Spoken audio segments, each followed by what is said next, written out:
The morning mist clung to the Rubicon like a funeral shroud. It was January, cold enough that the river's edge had frozen into delicate crystals that caught the pale winter light. Most rivers in the Roman world had grand names, storied histories, but the Rubicon was nothing. A narrow, unremarkable stream that marked the boundary between Cisalpine Gaul and Italia proper. You could wade across it without getting your chest wet. Children played in it during summer. It was the kind of river you'd forget existed if you weren't paying attention to provincial borders. But Julius Caesar stood on its northern bank, and he was paying very close attention indeed. His army waited behind him. Not the full legions he commanded in Gaul. Those were scattered across the conquered territories, holding down tribes that still dreamed of freedom. Now, Caesar had brought only the 13th legion with him, perhaps 5,000 men who had followed him through the hell of Gallic warfare. They were veterans, every one of them. They had seen the forests of Germania, fought the Nervi in Belgium, crossed to Britain when the rest of Rome thought the island was a myth. They trusted Caesar more than they trusted the gods, and they were watching him now, waiting to see if their commander would commit the most treasonous act in Roman history. The law was crystal clear. Any general who crossed this river with armed forces forfeited his imperium, his legal authority to command. It was an automatic declaration of war against the Senate and people of Rome. The penalty was death, and not a clean death either. Romans had creative ways of dealing with traitors. Caesar knew this. Everyone knew this. The Rubicon wasn't just a geographical boundary. It was the line between legal military command and armed insurrection. Caesar had stopped at a small shrine to the gods just before the river. His officers clustered around him, their faces tense. These men knew war intimately. They could read terrain, predict enemy movements, calculate the odds of a cavalry charge succeeding. But this was different. This wasn't a military decision. This was politics, and politics in Rome was more dangerous than any battlefield. Mark Antony was there, young and ambitious, his hand resting on his sword hilt like he was ready to fight the entire Senate single-handedly. Asinius Pollio was there too. The historian and soldier stood slightly apart, his eyes already recording everything for posterity. Curio was there too, pacing like a caged animal, radiating nervous energy. These were men who had tied their fortunes to Caesar's, and they knew that if he turned back now, they were all finished. The Senate wouldn't forgive their loyalty to a man who defied senatorial authority for a decade. But if Caesar crossed, they were committed to civil war. Someone, accounts disagree on who, mentioned the omens. The previous night's sacrifice had been ambiguous. The entrails of the bull had shown patterns that could be read a dozen different ways. The priests couldn't agree whether the gods favored this action or condemned it. In Rome, where religion and politics were inseparable, this should have mattered. A good Roman didn't defy divine will. Caesar had dismissed them all.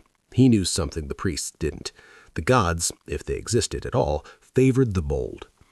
But now, standing at the river's edge, even Caesar hesitated. Behind him lay Gaul, where he was proconsul, where his authority was unquestioned, where his legions controlled territory larger than Italia itself. He'd spent 9 years conquering those lands, adding wealth to Rome's treasury that made the Senate's previous wars look like bandit raids. He'd pacified tribes, built bridges, written commentaries on the campaigns that were already being copied and distributed throughout the Mediterranean. He'd made himself indispensable to Rome's glory. And Rome's Senate wanted to destroy him for it. The political situation had deteriorated with a speed that would have been comical if it weren't so lethal. Caesar's enemies in the Senate, led by Cato the Younger, that inflexible champion of Republican virtue, had maneuvered brilliantly.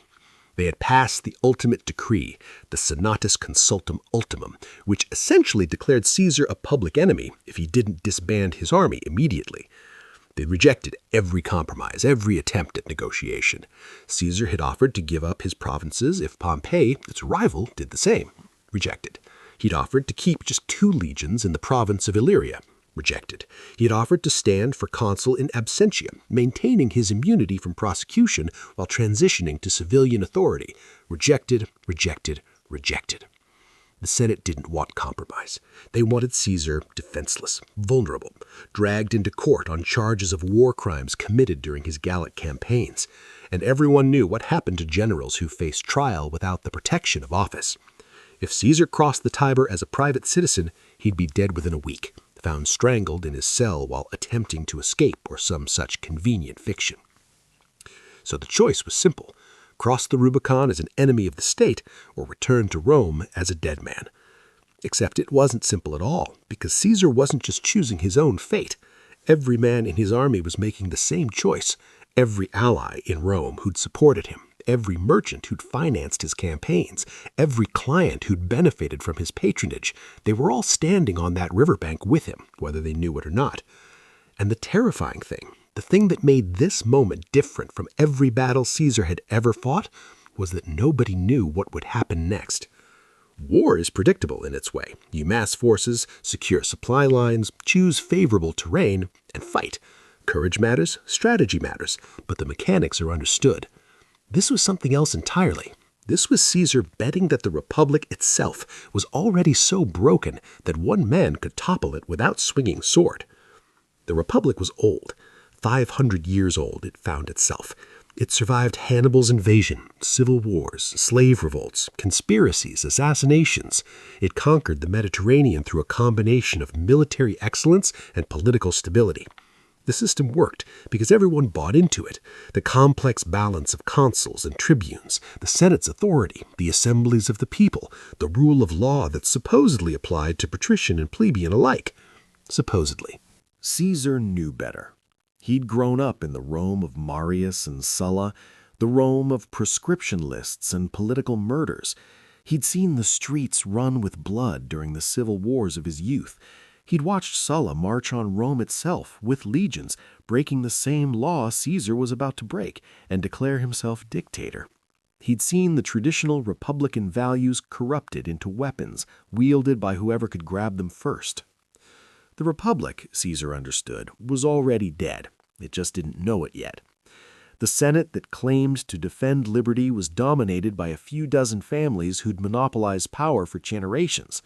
The courts that supposedly dispensed justice with theaters where bribery and intimidation determined verdicts. The assemblies of the people voted however their patrons told them to vote. Democracy reduced to a performance. The provinces were looted by governors who saw their appointments as licenses to steal. The poor of Rome subsisted on bread and circuses, while their labor was replaced by slaves captured in conquest. And the army, the critical factor, wasn't loyal to Rome anymore. It was loyal to generals who could promise plunder and land. Caesar's veterans didn't care about the Senate's authority. They cared that Caesar had made them rich, that he'd led them to victories beyond anything Rome had seen since Scipio Africanus, that he'd promised them land when their service ended. The 13th Legion would follow Caesar into the underworld if he asked. They certainly weren't going to abandon him because some senators in togas claimed he'd violated procedure. Still, Caesar hesitated, because there was one factor he couldn't fully calculate: Pompey the Great. Pompey was in Rome, backing the Senate. Pompey, who'd been Caesar's ally, his co-conspirator in the unofficial triumvirate that had run Rome for a decade. Pompey, who'd married Caesar's daughter Julia and seemed genuinely devastated when she died in childbirth, severing the family bond between them. Pompey, who was arguably Rome's greatest living general, the man who'd cleared the Mediterranean of pirates, conquered the East, brought kings to their knees. Pompey, who was now Caesar's enemy. The Senate had chosen Pompey as their champion, perhaps because they thought they could control him, perhaps because they had no other choice. Pompey commanded legions too, and he had the authority to recruit more. If this turned into an actual war, Pompey's military reputation was formidable. He'd won battles on 3 continents. He'd reorganized entire provinces. Kings and senators alike called him Magnus, the Great. But Caesar had seen something in Pompey that others missed. Pompey was hesitant, indecisive.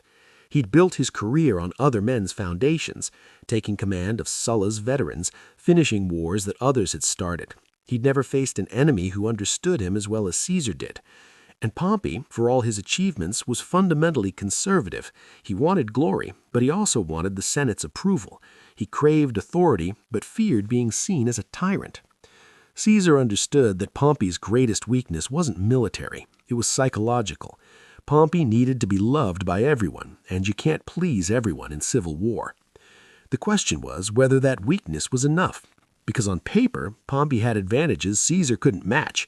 He had the Senate's legitimacy, he had access to Rome's treasury, he could recruit legions from Italia itself, drawing on a population that vastly outnumbered anything Caesar could field. He had allies in Spain, in Africa, in Greece. If it came to a long war of attrition, Pompey should win, unless the war was decided before it really started. That was Caesar's gamble. He wasn't betting on defeating Pompey in battle, not yet anyway. He was betting that Pompey wouldn't be ready to fight at all, that the Senate's preparations would be chaotic and panicked, that the mere fact of Caesar's crossing would shatter the political unity of his enemies, that fear would do the work that legions couldn't. But it was still a gamble. Caesar looked at the river. The water was dark, moving slowly in the winter cold. Ice crystals formed patterns at the edges. There was nothing. A stream a child could cross. He thought about his daughter Julia, dead now, who might have held the alliance together if she'd lived. He thought about the men he'd lost in Gaul, thousands of them, buried in foreign soil because he'd led them to conquest. He thought about Rome itself, the city he genuinely loved despite its corruption, the civilization he'd expanded and defended. And he thought about the men behind him, waiting for his decision. History would remember this moment. Caesar knew that. Pollio was already composing the sentences in his head. Future historians would debate the morality of what happened next. Some would call Caesar a tyrant, a destroyer of liberty. Others would see him as a reformer, forced into action by an inflexible oligarchy. The truth, as always, would be more complex than either narrative. But in that moment, standing at the Rubicon, Caesar made the only choice he believed he could make. He turned to face his men.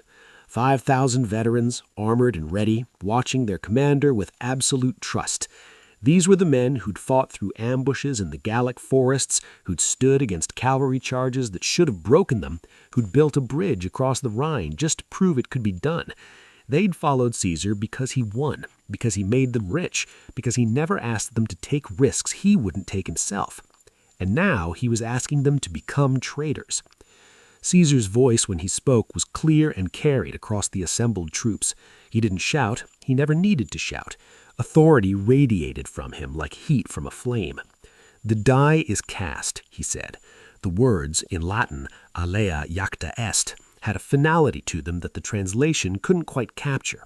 It was a gambler's phrase, the moment when you've thrown the dice and committed to whatever they show. No taking it back, no second chances. He stepped into the river.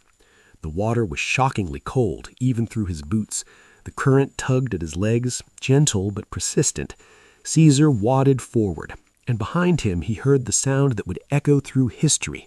5,000 men following their general across a boundary they could never recross. The 13th Legion entered the river in formation, maintaining discipline even in water up to their knees. Their standards, the silver eagles that represented Rome's honor, moved forward with them. The Aquilifers carrying those standards were volunteers, chosen for courage and reliability. Now they were crossing the Rubicon with imperial eagles, turning those sacred symbols into banners of rebellion. It took less than 5 minutes for the entire legion to cross, 5 minutes to transform from Roman soldiers into revolutionary army. The physical act was trivial. The legal and psychological consequences were cataclysmic. On the southern bank, in Italia proper, Caesar reorganized his forces and sent riders ahead. Messages needed to reach allies in Rome before the Senate could react. Specific senators who'd supported him quietly needed to know that Caesar was coming, that the die was cast, and that they needed to choose sides now. Merchants needed to secure their valuables. Supporters needed to prepare for chaos. And Pompey needed to know that Caesar wasn't bluffing. The news would travel fast. A courier on a good horse could reach Rome in 3 days. The Senate would convene an emergency session. There would be speeches, accusations, panic. Cato would demand immediate action. Cicero would wring his hands and write letters exploring every possible compromise while doing nothing concrete. Pompey would start making plans, ordering recruiting, sending messages to his allies. But, and this was crucial, Pompey wouldn't be ready to fight at all. The Senate had timed this perfectly. It was January, the dead of winter, when military campaigns weren't supposed to happen. The Senate expected Caesar to negotiate through the winter, maybe make his move in spring when weather permitted. They weren't prepared for a general audacious enough to march in winter, to move so fast that responses couldn't keep up. Speed was Caesar's weapon now. Not the overwhelming force of legions, but the velocity of decision-making, the tempo of operations that left enemies perpetually reacting instead of acting. The 13th Legion marched south through Italia, and something remarkable happened. They met almost no resistance. The first town they approached was Ariminum, a modest settlement that nonetheless held strategic importance. Caesar sent emissaries ahead rather than attacking. The message was simple. Caesar came as a liberator, not a conqueror. He sought to restore his rights and dignity, not to destroy Italia. Towns that opened their gates would be treated with respect. Resistance would be crushed. Ariminum opened its gates. So did the next town, and the next. As Caesar's army advanced, the pattern repeated with almost surreal consistency. Local garrisons, when they existed at all, either fled or switched sides. Town councils debated briefly and then decided that opposing Caesar wasn't worth the risk. The people of Italia, it turned out, had no particular desire to die defending the Senate's political maneuvers. Why? Because Caesar had spent his career building a reputation as generous and merciful. He pardoned enemies, he shared plunder with his soldiers, and distributed gifts to civilians. He'd written accounts of his Gallic wars that made him seem not just victorious, but reasonable, a civilized man forced to fight barbarians. People didn't fear Caesar the way they feared other warlords. They thought he could be negotiated with. And because the Senate, for all its claims of defending liberty, was despised by the oligarchs. The oligarchs who controlled Rome had done nothing for the common people.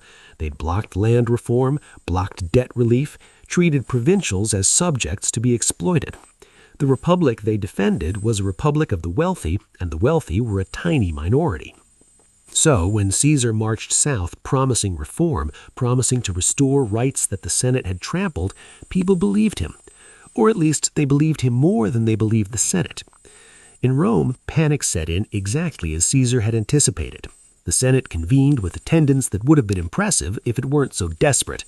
Senators who normally skipped sessions to drink and gamble were suddenly passionately concerned with constitutional procedure. They gave speeches about liberty and law, about the sacred traditions, about the necessity of resistance. And then they started fleeing. Not all at once, not in an organized evacuation, but in a trickle that became a flood. Senators began realizing that if Caesar reached Rome, they could be held accountable for their votes against him. The proscriptions of Sulla were still remembered, the lists of political enemies whose property was confiscated and lives forfeit. Caesar claimed he wouldn't do that, but could he be trusted? More importantly, could they afford to risk being wrong? The bravest or most foolish stayed and continued debating. Cato gave impassioned speeches about dying free rather than living as slaves. Cicero wrote anxious letters to everyone, trying to find a middle path that didn't exist. But the moderates, the men who'd voted against Caesar out of political calculation rather than conviction, quietly started preparing to leave. Pompey watched his coalition disintegrating and made a decision that would haunt him. He abandoned Rome.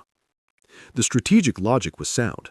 Rome itself was indefensible with the forces he had available. Better to retreat to southern Italia, consolidate his legions, recruit more troops, and meet Caesar from a position of strength.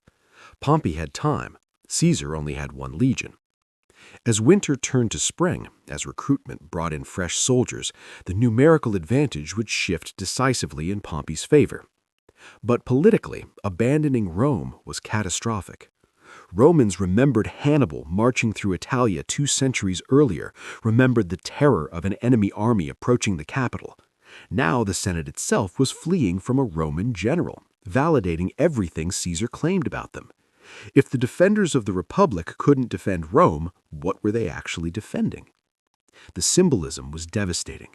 Pompey the Great, the conqueror of the East, the man who'd celebrated more triumphs than anyone alive, was running away from Julius Caesar without fighting a battle. Caesar, meanwhile, continued his advance with calculated mercy. At each town he made the same offer: join me and be treated well, resist and face consequences. Prisoners taken from Pompey's forces were given a choice: join Caesar's army or go home with money for travel. Confiscated property was minimal. There were no mass executions, no proscriptions, no reign of terror. This was psychological warfare of the highest order. Every town that surrendered intact was evidence that Caesar was reasonable. Every pardoned prisoner became a walking advertisement that defecting was safe. Pompey's recruitment suffered because potential soldiers asked themselves why they should risk death fighting for senators who'd already fled against a general known for clemency. By the time Caesar reached Rome, the city was his without a battle.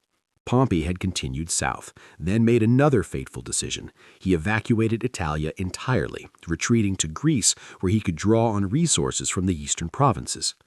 Caesar entered Rome as a liberator, not a conqueror. He addressed the Senate, what remained of it, and spoke of reconciliation. He claimed he'd been forced to this action by his enemies' obstinacy. He wanted peace, wanted reform, wanted to restore the dignity of the Republic. It was all lies, of course.